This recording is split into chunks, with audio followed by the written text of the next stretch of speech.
Welcome back, history buffs and engineering enthusiasts. Have you ever looked at a modern building and wondered how long it'll last? Maybe 100 years? Now, what if I told you that the ancient Romans created a type of concrete that has survived for over 2,000 years? Structures like the Pantheon and the Colosseum are still standing, defying the odds and the elements. How did they create a material so durable that it puts our modern concrete to shame? Today, we're cracking the code of this ancient supermaterial.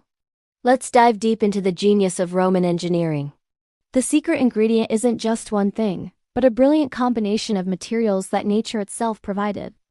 At the heart of Roman concrete was a special volcanic ash called pozzolana, which they sourced from deposits near Mount Vesuvius. They mixed this ash with lime and, fascinatingly, seawater. This wasn't just a random recipe. It was a stroke of chemical genius. When these components combined, they sparked a unique pozzolanic reaction. This reaction formed an incredibly stable and non-corrosive binder. But here's the truly mind-blowing part. Unlike modern concrete, which degrades over time, especially when exposed to moisture, Roman concrete gets stronger. Think about that for a second. The very element that often destroys modern structures, water, was the key to Roman concrete's longevity. When seawater seeps into tiny cracks in the concrete, it reacts with the pozzolanic material to grow new, interlocking crystals. These crystals fill the cracks, effectively healing the structure from within. This self-healing property is the holy grail for modern material scientists. This allowed the Romans to build massive, enduring structures not just on land, but in the harsh, unforgiving marine environment.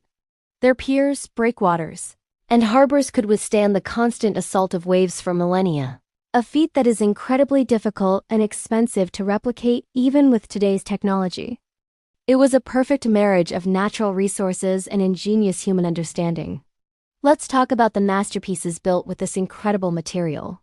When you stand inside the Pantheon in Rome and look up at its magnificent, unreinforced concrete dome, you're witnessing an architectural miracle.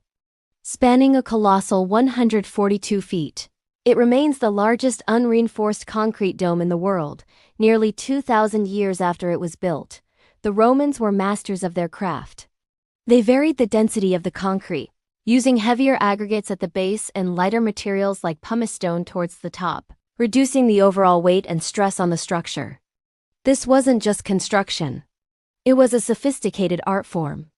Then there's the Colosseum, the iconic symbol of Roman power and entertainment. While its exterior is clad in majestic travertine stone, its foundation and internal corridors are a complex labyrinth of concrete vaults and arches. This allowed for the efficient movement of up to 50,000 spectators and the complex machinery needed for the gladiatorial games. The use of concrete enabled the Romans to build on a scale and with a speed that was previously unimaginable. These structures were more than just buildings. They were powerful statements of the Roman Empire's innovation, ambition, and profound understanding of the world around them. Even today, scientists are diligently studying samples of Roman concrete, hoping to reverse engineer its secrets to create more sustainable and durable building materials for our future. The story of Roman concrete is a humbling reminder that sometimes the most advanced solutions can be found by looking back into the past. It shows us how a deep respect for natural materials can lead to innovations that stand the test of time. And this is just the beginning of our journey into the strange and fascinating corners of history. In our next episode, get ready for something truly bizarre as we investigate the dancing plague of 1518, a mysterious event where hundreds of people in a French town danced uncontrollably for days on end, some even to their deaths. What caused this strange phenomenon? You won't want to miss it. Thank you so much for joining me on this exploration of ancient wonders. If you enjoyed uncovering the secrets of Roman concrete, please hit that like button. And don't forget to subscribe and ring the notification bell so you won't miss our next mind-blowing historical mystery. We'll see you next time.